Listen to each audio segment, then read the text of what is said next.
안녕하십니까? 똑똑 오늘의 세계사 성우 양학입니다. 오늘은 또 어떤 세계사 이야기가 있을까요? 자, 출발하시죠. 여러분께서는 스페인 하면 무엇이 떠오르십니까? 레알 마드리드와 FC 바르셀로나, 즉 엘 클라시코가 떠오르시면 축구팬이시겠고요.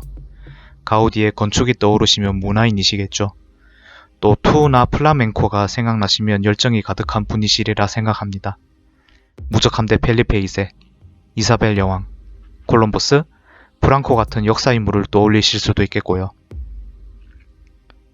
최근에 전염병이 돌아서 그런지 요즘 스페인이라 하면 앞에서 나열한 보편적인 소재보다 하나의 감염병이 생각납니다. 바로 스페인 독감입니다. 스페인 독감은 인류 사상 최대 사망자를 낸 병입니다. 오늘은 스페인 독감 때문에 발생한 역사적 상흔을 알아보겠습니다. 코로나 바이러스 감염증 19, 줄여서 코로나19가 중국 후베이성 우한시에서 발병한 것은 익히 알려졌습니다. 이 때문에 초기에는 우한폐렴이라고도 했죠. 그런데 스페인 독감은 스페인에서 시작한 병이 아닙니다. 지난번에는 우한이 항구 도시라고 하더니 이건 또 무슨 말이냐? 이러시고 싶으시면 한 번만 더 참아주십시오. 다 설명해 드리겠습니다. 당시에 질병 역학체계가 발전하지 않아서 스페인 독감이 언제 어떻게 시작했는지는 명확하게 알려져 있지 않습니다. 다만 세계적으로 대유행한 계기는 비교적 정확하게 남아 있습니다. 1918년 여름은 1914년에 발발한 제1차 세계대전이 끝나가는 시점이었습니다. 우드로 윌슨 정권이던 1917년 4월에 제1차 세계대전에 참전한 미국군은 프랑스 전선에서 독일군과 격전을 치렀습니다. 미군이 참전하면서 제1차 세계대전의 승기는 연합군이 잡았습니다. 그런데 미군은 1918년 여름에 독일군이 아니라 보이지 않는 적과 싸우게 되었습니다. 1918년 초여름, 프랑스에서 주둔하던 미군의 한 막사에 독감 환자가 발생했습니다. 여름 감기는 개도 안 걸린다는데 심지어 웬 독감이냐고 하시는 분도 계실 것입니다. 제1차 세계대전은 참호전이 지루하게 전개된 전쟁이었습니다. 그런데 이 참호의 위생 환경이 형편없다는 점이 문제였죠. 참호에는 시체가 질비했고 병사들은 오랫동안 씻지도 못했습니다. 거기에 스페인과 프랑스의 국경인 피레네 산맥은 여름에도 비가 많이 오는 곳이었습니다. 시체가 질비한 곳에서 위생도 형편없는데 씻지도 못하고 심지어 습하다. 이러면 사람이든 개든 전염병이 창궐할 수밖에 없습니다. 1918년 8월에 미군에서 첫 사망자가 나온 이후로 이 전염병은 급속하게 번지면서 사망자가 속출했습니다. 이 사건을 스페인 언론에서 집중 보도했습니다. 그래서 스페인 독감이라고 하게 되었습니다. 어떻게 보면 스페인은 언론에서 다룬 것밖에 없는데 오명을 뒤집어 쓰게 된 것이죠. 어쨌든 스페인 독감은 종전하고 귀환하는 미군과 함께 대서양을 건넜고 미국으로 확산됐습니다.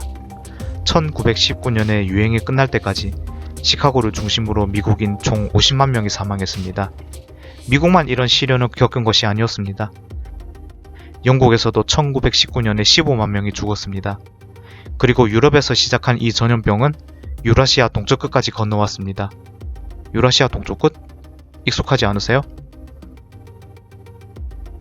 우리나라입니다. 1918년에 간지를 따서 무원년 독감이라고 알려져 있는데 바로 스페인 독감이 건너온 것입니다. 이 전염병에 740만 명이 감염되었고 이 중에 14만 명이 사망했다고 알려져 있습니다. 2020년 2월 기준 행정안전부 주민등록 인구 통계를 보면 경북 김천과 전남 광양 인구가 14만에서 15만 정도로 나오는데 그런 도시 한 곳의 인구가 몰살당한 것입니다. 1918년에서 1919년 2년 동안 스페인 독감이 대유행하면서 적게 보면 2,500만에서 많게는 무려 5천만 명이 스페인 독감으로 사망했다고 추정하고 있습니다. 최대치로 보면 대한민국의 인구만큼 죽었다는 뜻이죠. 더 충격적인 것은 제1차 세계대전에서 전사한 사람이 900만 명에서 1000만 명이라고 보는데 전쟁 때보다 더 많이 사망한 것입니다. 14세기에도 유럽 인구의 3분의 1에서 2분의 1이 사망한 역사가 있습니다. 중세시대를 마감하게 된 계기이기도 하고 죽음의 신이라고도 하는 흑사병입니다. 흑사병으로 사망한 사람을 2,500만 명으로 추정하는데 스페인 독감이 이와 맞먹는 숫자입니다. 스페인 독감도 흑사병과 더불어 인류 역사상 최악의 전염병이라고 할 수 있습니다. 스페인 독감은 태아기원 가설이라는 주장의 근거로도 쓰이고 있습니다. 태아기원 가설이라는 표현이 다소 어렵게 들리시겠지만 쉽게 말씀드리면 사람들의 학업 성취나 소득, 건강 상태가 태아 상태일 때 크게 결정된다는 가설입니다. 이 가설을 주장한 더글라스 알몬드는 스페인 독감이 대유행할 당시의 태아였던 1919년 상반기 태생인 사람의 삶을 분석했습니다. 분석 대상자 대부분이 소득, 학업, 건강이 다른 연도 출생자보다 좋지 않았습니다. 큰 질병에 직면하면 질병이 창궐하는 시대를 직접 겪는 사람뿐만 아니라 뱃속 태아에게도 악영향을 미친다는 이 가설이 정말 찝찝할 수밖에 없습니다. 지금 코로나19 사태를 겪는 수많은 태아에게 못할 짓이라는 생각이 들기 때문이죠. 오늘은 인류 역사상 최악의 질병이라고 하는 스페인 독감을 알아봤습니다. 스페인 독감이 창궐하던 100년 전과 비교하면 지금은 의학도 많이 발달했고 무엇보다 시민의식이 성숙했다고 믿고 싶습니다. 우리나라에도 많은 사망자가 발생했습니다. 적극적이고 투명한 조치로 빨리 종식되어 꽤 많은 전문가가 예측하는 팬데믹, 즉 전염병이 범유행하는 상황이 발생하지 않기를 똑똑 오늘의 세계사가 기원합니다. 구독, 좋아요, 댓글, 또고새를 살리는 삼중신기입니다. 또고새도 여러분과 함께 코로나 바이러스와 싸우겠습니다. 감사합니다. 내일은 또 어떤 재미있는 세계사 이야기가 있을까요?